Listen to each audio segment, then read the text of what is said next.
Welcome back to Bombastic Nation and Ting and Ting and Ting. I'm Mr. Giant and I'm back with some more vibes for all you. And I just did a video on Josephine, Napoleon's wife. You know what I mean? And somebody suggested that there was Desiree Clary, uh, who I do believe is the wife of the King of Sweden back then, appointed by Napoleon. So you know what I mean. I'm gonna go in there and because I did do something on the Napoleon's marshals on Bonaparte was one, so we know about him and his military life and thing.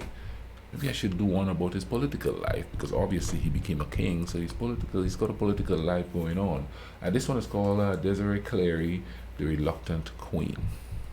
I'm gonna leave a link in the description to this video. Y'all could go check it out. All right, but let's go ahead and YouTube and simmer and see what the Desiree, the Reluctant Queen, is all about. Let's YouTube and simmer. The incredible life of Desiree Clary was shaped by a series of unforeseen events set in motion by the exciting times she lived through. Never interested in politics or achieving a high status in society, she ended up becoming the queen of one of the oldest kingdoms in Europe. The youngest daughter of Rossoni and François Clary, a successful merchant trading in silk goods, Desiree Clary was born on the 8th of November 1781 and lived with her parents and her many siblings in a large house in Marseille. Money was no object when it came to the education of his daughter, so Mr. Clary sent Desiree to study in a convent for some time, but when it was shut down by the revolutionary regime, she returned home. The turbulent times that followed after 1789 brought changes to the French nation, and the Clary family was living in fear of losing their livelihood and even their lives. Many of the well-off merchants were imprisoned during those times, and if there was the faintest trace of prosperity or connection with the nobility, that could easily spell trouble for one's life. In January 1794, when Desiree was barely 12 years old, her father died and her brother Etienne took over the family business. When it was discovered that Etienne's father had sent a petition to King Louis XVI to make him a nobleman, Desiree's brother was arrested, and it was feared that his fate would be decided by the Revolutionary Tribunal. Etienne's wife realized that speed was of the essence, and she rushed to go and speak to the authorities on her husband's behalf to ask for a pardon. Desiree accompanied her sister-in-law, and while waiting in the office to be seen by the man in charge, Desiree fell asleep. When her sister-in-law was called in, she went in without Desiree. Obtaining what she needed, she rushed to the prison to hasten the release of her husband, leaving Desiree there. It was getting late, and after a while, Desiree was woken up by a young man who offered to take her back home safely. After asking the young man what his name was, Desiree invited him to meet her family. He presented himself as Joseph Bonaparte, and he returned. That's how they met. That's kind of cool. Clearly impressed by the Clary family, Joseph started visiting them frequently, and soon he decided to ask Desiree's mother for the permission to marry her daughter. His proposal was accepted, but Joseph would need to wait until Desiree would turn 16. Joseph was attracted to Whoa, what did they say here? He was 28 and she was about to turn 16? Joseph would need to wait until Desiree would turn. Decided to ask Desiree's mother for the permission to marry her daughter. His proposal was accepted, but Joseph would need to wait until Desiree would turn 16. Joseph was attracted to Desiree not only for her looks, but also for her financial situation. Struggling to make ends meet, the Bonaparte family was poverty-stricken. One day, one of his brothers traveled to Marseille to see his family, and he accompanied Joseph visiting the Clarys. His brother was the 25-year-old newly appointed General of Brigade for his contribution to the siege of Toulon, called Napoleon Bonaparte. Once Napoleon got involved... Oh, okay, that was his brother Joseph, okay. Desiree's older sister Julie, who was rather shy by nature, was secretly attracted to Joseph. Realizing what was happening, Napoleon suggested that his brother should marry Julie instead, who was 10 years older than Desiree. That being so, Joseph did not have to wait to get married, and Napoleon would marry Desiree upon her reaching the age of 16. Amused by Napoleon, clueless Desiree was happy with the plan. Needless to say that the two penniless brothers. But wait a minute now. What about love? Now, when I first thought that, I don't know why I thought that, but when I first thought that's how Joseph, that's how he met her, how Napoleon met her, not realizing it was his brother they were talking about initially, I thought, that's kind of cool. But now it's like a political type of thing, you marry her, and then, I could marry her when she come of age because you would have to wait to get married. So do they actually love these women, or are these women, just important to them for certain things like status, like they said there? That's just crazy. There's no love a thing. I couldn't do it. Nope, nope, nope, nope. I couldn't live with somebody unless I love them or like them on some level, you know what I mean? No. Say that the two penniless brothers were delighted about their choices. Joseph married Julie on the 1st of August 1794, and Napoleon and Desiree got engaged shortly after that. The incredible adventures of their lives would begin. Napoleon continued with his work career away from Marseille, writing to Desiree, who in a short time declared herself in love with him. While Napoleon was in Paris, Desiree wrote letters to express her deep affection to him, but at the same time she was worried that he would find Paris more entertaining than Marseille. When Joseph was sent to Genoa to work on a mission of the government, Julie, Desiree and their mother followed him.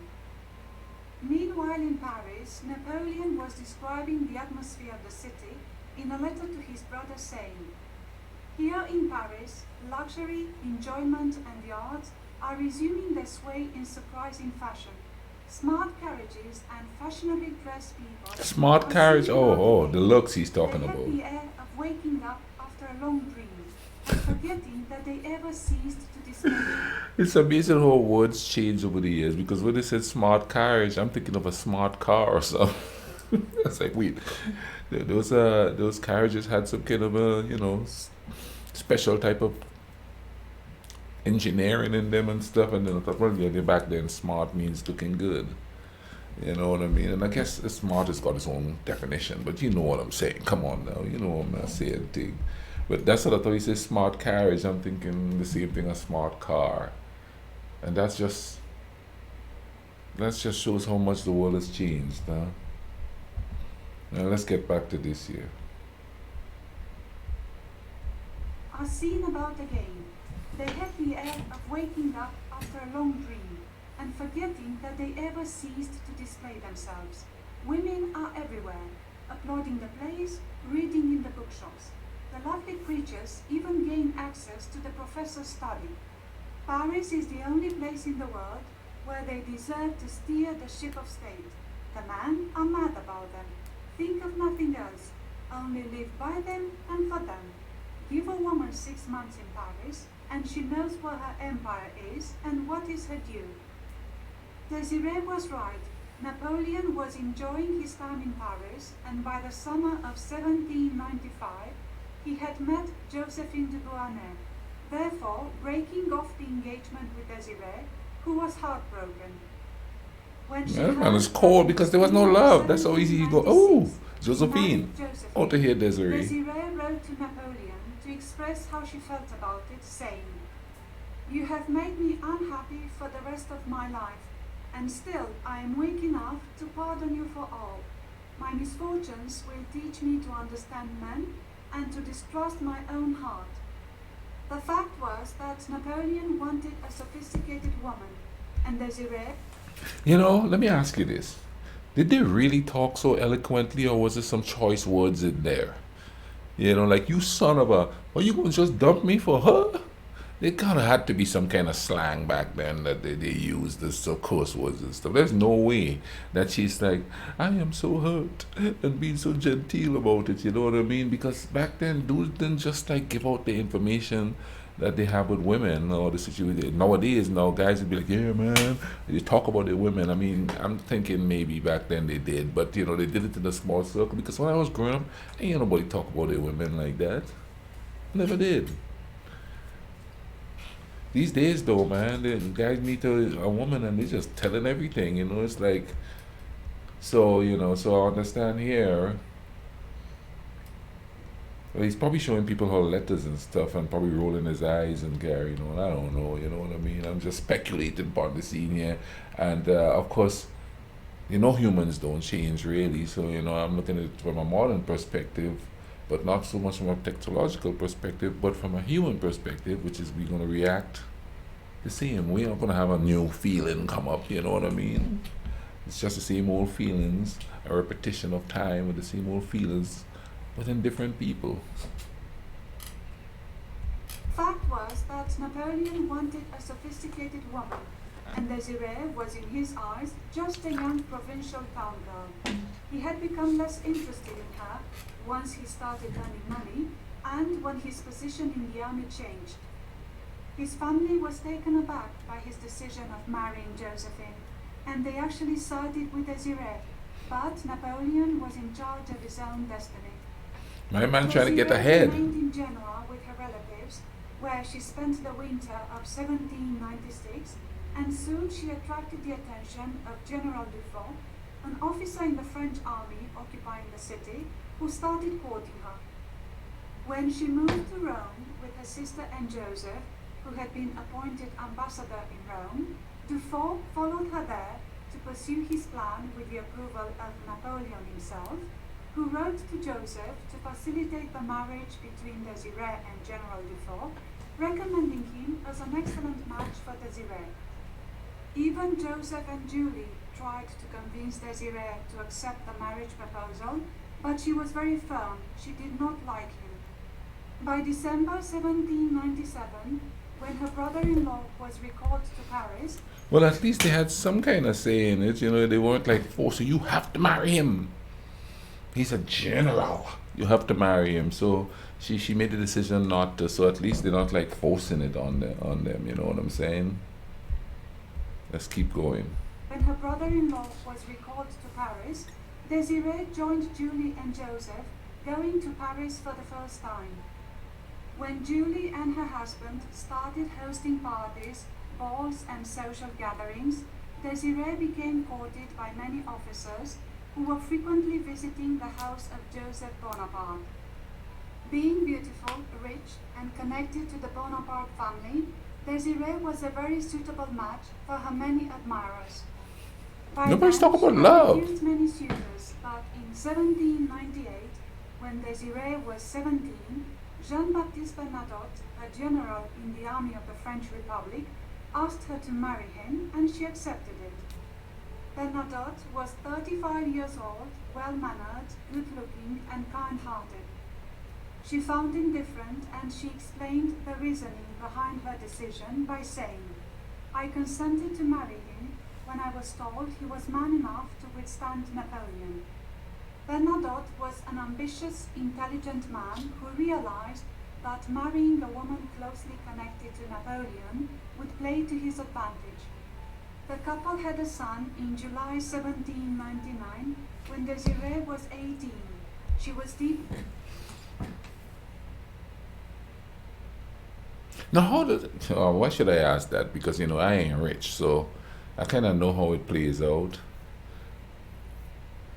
The question, I mean, looking at how they get married and stuff, dude is getting married, but thinking, if I marry her, I could go this way and I could get that. And then the same men turn around and call women gold diggers who do that. When men did that stuff to get ahead, you know what I mean? And they still do it to this day, you know what I'm saying?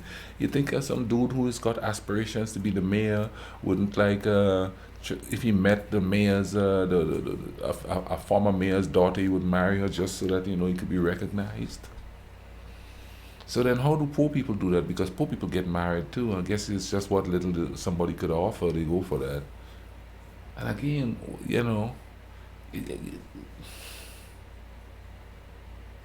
they say that a lot of people who say that they visit the Caribbean and other countries is that the people are so poor but they're happy. Is it that they found ways of finding love without paying attention to what somebody have? Because if you keep paying attention to what somebody have and everybody around you is pretty much poor, how you gonna find somebody to love? I guess in that case, they just want the strongest and the hardest worker. But where I live here, we poor, but they look for the toughest and the angriest dude, which is gangster, which he makes money. Oh Lord, oh, we go all the way around in circles, even in the poor people doing that. But if the guy's committing crimes and stuff and making big money, they don't mind. He's making big money. I'm not saying everybody's like that. Don't get me wrong, but when you look at this here and you see how these people use marriage and stuff, as a stepping stone to get ahead and thing, that's just crazy. I gotta love somebody, man. Can't, no. Why would I live with somebody who, I guess it's ambition and sexual attraction. That's I guess that's all some people need, huh? Let's go ahead and finish watching would this. play to his advantage. The couple had a son in July 1799. And they have children too. Desiree was 18. She was deeply devoted to Bernadotte, who was patient and kind to her, although she was often under the influence of the Bonaparte family. She paid attention to her husband. She likes a good guy. Interesting. To Joseph what Bernadotte But is he was good? doing, Since he's but marrying her simple because he's enough thinking to of keep the the benefits of it? matters to himself. He simply adored Desiree for her very amiable disposition and her generous temperament. When Napoleon returned from Egypt, Desiree met him again, and being more mature by then, and probably over the heartbreak he had caused her, they were able to establish a friendly relationship. While Bernadotte was away with his work, Desiree spent time with her son Oscar and Julie. The two sisters had a very close bond throughout their lives, and helping each other with raising their children came naturally to them. Bernadotte was constantly writing letters to his wife when he was away in command in La Vendée. Deeply in love with Desiree, he expressed his concern about not having news from her, saying, "I have not received a line from you since I left. I shall become jealous if you continue to be so lazy. You know I do not like extremes, but always a safe middle course." In a short while, he was asking her to come and spend time with him, saying, "The springtime of life passes like a shadow, and winter with its frosts will come to us only too quickly. If, at the end of the month, Bonaparte does not send me to the coast of Flanders, I will write and remind him of his promise, and if nothing new happens, you will be able, if you like, to come and spend the month with your husband."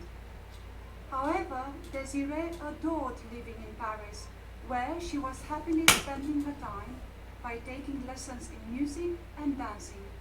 To her delight, She's all independent and thing. he said, "Pleasant Not a bad thing, such though. as dancing and music are very essential."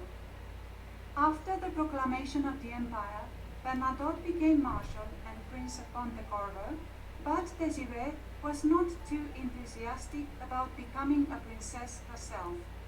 She feared leaving Paris, but when she was told it was just a title and there was no need for her to leave Paris, she was relieved. Bernadotte was sent to Hamburg as governor, and then he was appointed commander-in-chief of the French army in Lower Saxony. The couple kept in touch by letters, and Desiree became her husband's little spy, watching the course of events in Paris. In the spring of 1806, Joseph was made King of Naples by Napoleon, so accordingly, Julie was supposed to follow her husband there. Like her sister, Queen Julie dreaded leaving Paris, but when Napoleon told her she had to, she went there for a few months. When Joseph was made King of Spain in 1808, Wow, you just say you have to. refused to join her No. husband and came back to Paris, where the two inseparable sisters lived together, enjoying their glamorous social life. Meanwhile in Sweden, King Charles XIII and his wife Queen Charlotte were not successful in having any children, so the question of the succession to the Swedish throne had to be addressed. When the search for a successor began, Bernadotte's name came up, and he was adopted by the childless royal couple as their son. Therefore, Bernadotte became I didn't know they could do that. Prince of Sweden.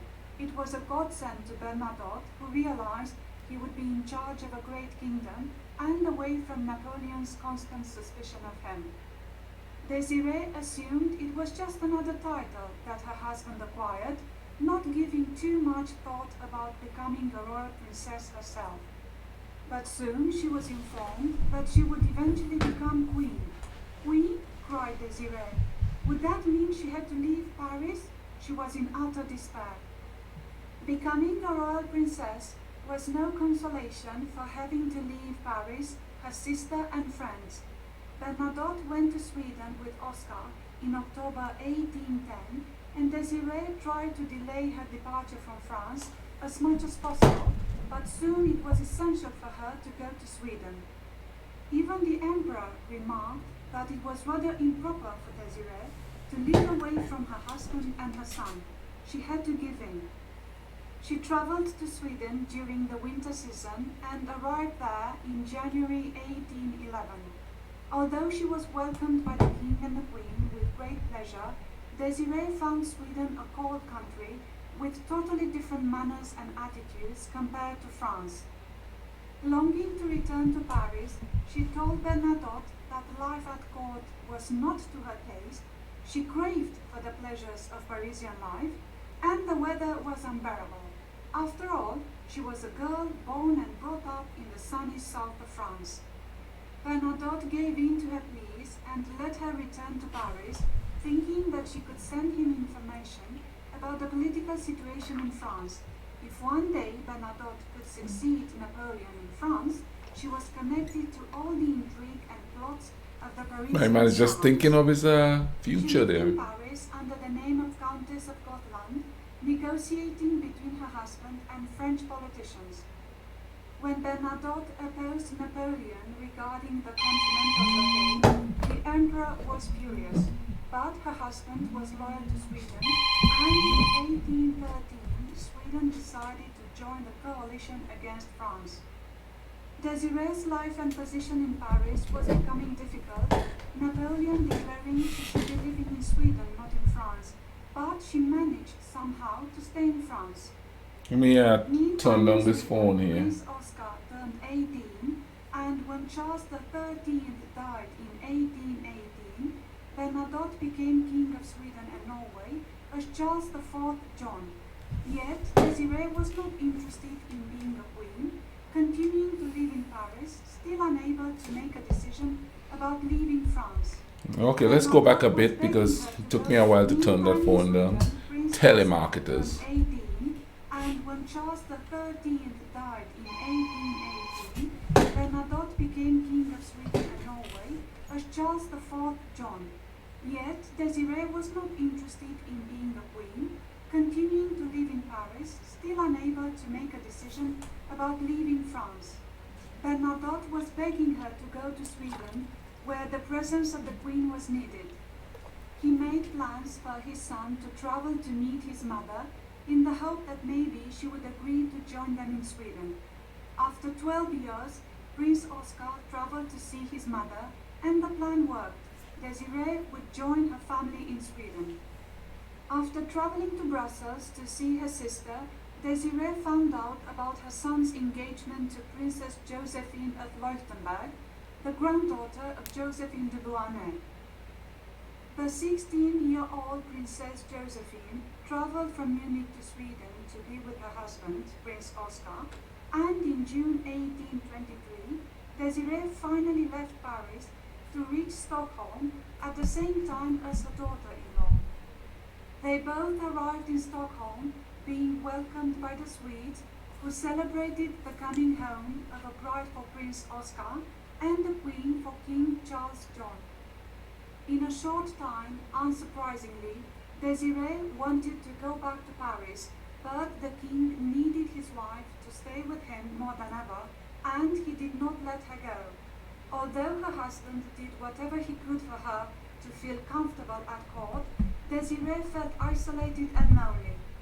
It did not help that she was never able to learn the Swedish language. In August 1829, at the age of 48, she was crowned as Desideri, Queen of Sweden, in a grand ceremony that impressed her deeply. What kind of thoughts were going through her mind?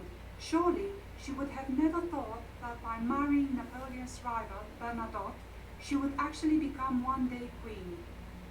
When King Charles IV John died in 1844, Desiree's son became King Oscar I of Sweden. King Oscar and his wife had 4 sons and a daughter, therefore the dynasty of Bernadotte being firmly established. Queen Desiree was lucky to live a trouble-free life, unlike so many of her friends, but she still missed her exciting life in Paris.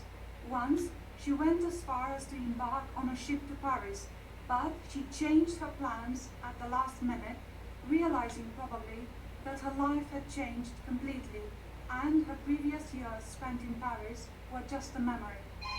Wow, His son's that's health crazy. started declining, and Desiree was You know, devastated when he died after a long that's kind of like how I feel, man. I've been away from the island so long.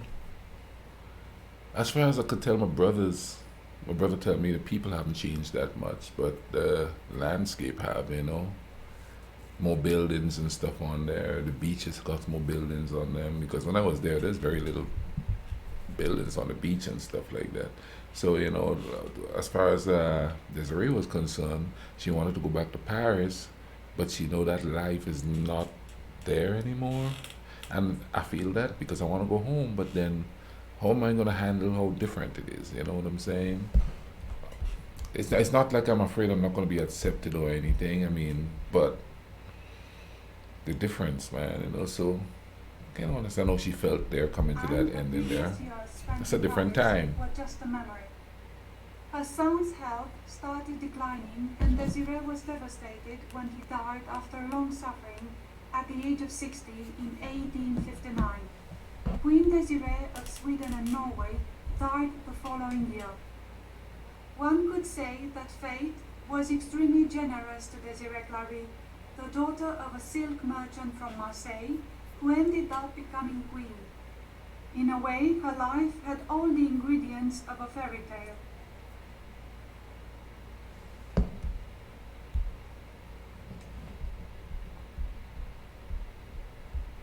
Cool. So what we have here is the wife of the King of Sweden back then, appointed by Napoleon, I do believe, Desiree. Looks like there's a lot of stuff about the different women and stuff on here. I'm gonna have to like look through this here, man. You know what I mean? Cause I like to know about the people, but I also like to know about them, about who's around them in history. These days, man, they do some perverted stuff. I don't want to know. I want to know.